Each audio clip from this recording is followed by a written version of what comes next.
బాబు surety భవిష్యత్తు guarantee మరియు కూటమి ప్రభుత్వ సూపర్ 6 పథకాల గురించి వైఎస్ఆర్సీపీ మాజీ మంత్రివర్యులు కాకాని గోవర్ధన్ రెడ్డి మీడియా సమావేశం. ఈరోజు ఒకసారి చూస్తే సూపర్ 6 హామీలు ఎక్కడికి వెళ్ళినా సరే నేను సూపర్ 6 హామీలు అమలు చేస్తానని చెప్పి పదే పదే చంద్రబాబు నాయుడు ప్రజలను నమ్మించేటువంటి పరిస్థితి చేశాడు. తన మార్క్ నయవంచనతో ముందుగా ఏ విధంగా గట్టిగా చెప్పాలి, ఏ విధంగా ఆకట్టుకోవాలనేటువంటి విద్యలో చంద్రబాబు నిష్ణాతుడు కాబట్టి ప్రజలకు రకరకాలుగా వాటిని మెదడులోకి చూపించి నేను ఖచ్చితంగా సూపర్ 6 హామీలు అమలు చేస్తానని చెప్పి ఈరోజు తన మార్కు నయవంచనతో ప్రజలకు ఇచ్చినటువంటి హామీలకి తూట్లు పొడుస్తూ ఈరోజు చంద్రబాబు నాయుడు గారు అదనంగా ఇచ్చినటువంటి హామీలను విస్మరించడమే కాకుండా అదనంగా వాళ్ళ మీద భారం మోపి ప్రజల నడ్డి విరిచేటువంటి పరిస్థితిని తీసుకురావడం జరిగింది. చంద్రబాబు నాయుడు చెప్పాడు బాబు షూరిటీ భవిష్యత్ గ్యారంటీ అని. బాబు షూరిటీ భవిష్యత్ గ్యారంటీ కాదు కానీ బాబు షూరిటీ బాధుడు గ్యారంటీ అనేటువంటి విధంగా ఈరోజు చంద్రబాబు నాయుడు గారి పరిపాలన ఈరోజు మనం చూస్తున్నాం. ఈరోజు అనేక సందర్భాల్లో చెప్పాడు విద్యుత్ ఛార్జీలు పెంచము, ట్రూ అప్ ఛార్జీలు ఉన్నా కూడా ఎత్తివేస్తామని చెప్పి అనేక సందర్భాల్లో చెప్పినటువంటి చంద్రబాబు ఈరోజు మరలా తప్పనిసరి పరిస్థితుల్లో ఈరోజు ఏదో ఒక విధంగా ఎడాపెడా కరెంటు ఛార్జీలు పెంచుతూ వాటికి సంబంధించి ఆత్మస్తుతి పరానంద పేరుతో ఈరోజు వెయ్యక తప్పడం లేదు, ఇవన్నీ గత ప్రభుత్వాల వైఫల్యం అని చెప్పి వైఎస్ఆర్ కాంగ్రెస్ పార్టీ ప్రభుత్వం మీద మాపడానికి ఈరోజు ప్రయత్నం చేస్తున్నాడు. ఒక్కసారి మనం ఆలోచన చేస్తే ఈ ప్రభుత్వం వచ్చినటువంటి 5-6 మాసాల్లోనే 2 సార్లు ట్రూ అప్ ఛార్జీల పేరిట ప్రజల నుంచి అదనంగా డబ్బులు వసూలు చేయడానికి రంగం సిద్ధం చేసింది.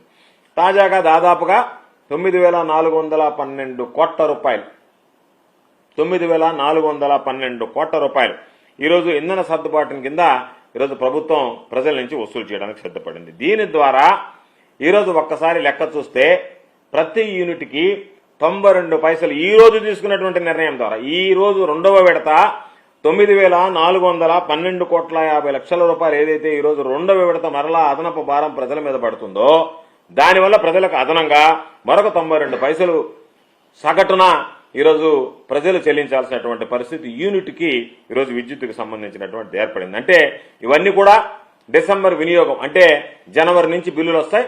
జనవరి బిల్లులో ఈరోజు మనం ఏదైతే చెప్పామో రెండో విడత ఉన్నటువంటి ఈ 92 పైసలు కలిపి ప్రజలు చెల్లించాల్సినటువంటి పరిస్థితి ఏర్పడుతుంది. ఇప్పటికే దానికి సంబంధించినటువంటి దాంట్లో ఎలక్ట్రిసిటీ రెగ్యులేటరీ కమిటీ ఆమోదం తెలిపింది కాబట్టి డిసెంబర్ ఛార్జీల్లో ఇది కలుపుతారు.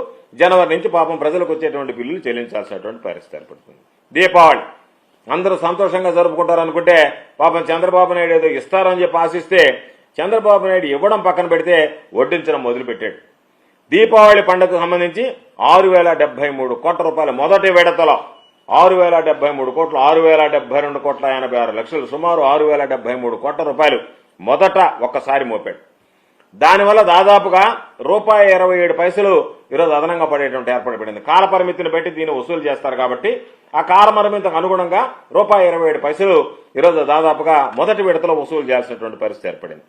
ఈరోజు రెండోసారిది కూడా కలుపుకుంటే దాదాపు ₹2.19 అదనంగా ఈరోజు వినియోగదారుడు యూనిట్ విద్యుత్కి చెల్లించాల్సినటువంటి పరిస్థితి. అంటే ఒక యూనిట్ విద్యుత్కి చంద్రబాబు నాయుడు ప్రజలకు ఇచ్చినటువంటి హామీలను తొంగలో దొక్కి ₹2.19 ముక్కు పిండి వసూలు చేయడానికి రంగం సిద్ధం చేసినటువంటి సందర్భం అని చెప్పి అంటే గతంలో వేసినటువంటి 6,072 కోట్ల 86 లక్షలు అంటే దీపావళి శుభ సందర్భంగా వేసింది.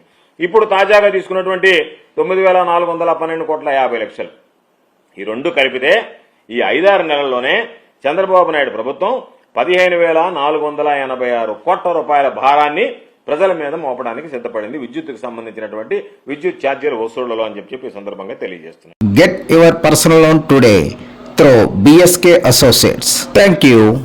Don't wait for buy a plot. Buy and wait. వీక్షకులకు ధన్యవాదాలు. మీ భాను ప్రకాష్, యువ భారత్ టీవీ.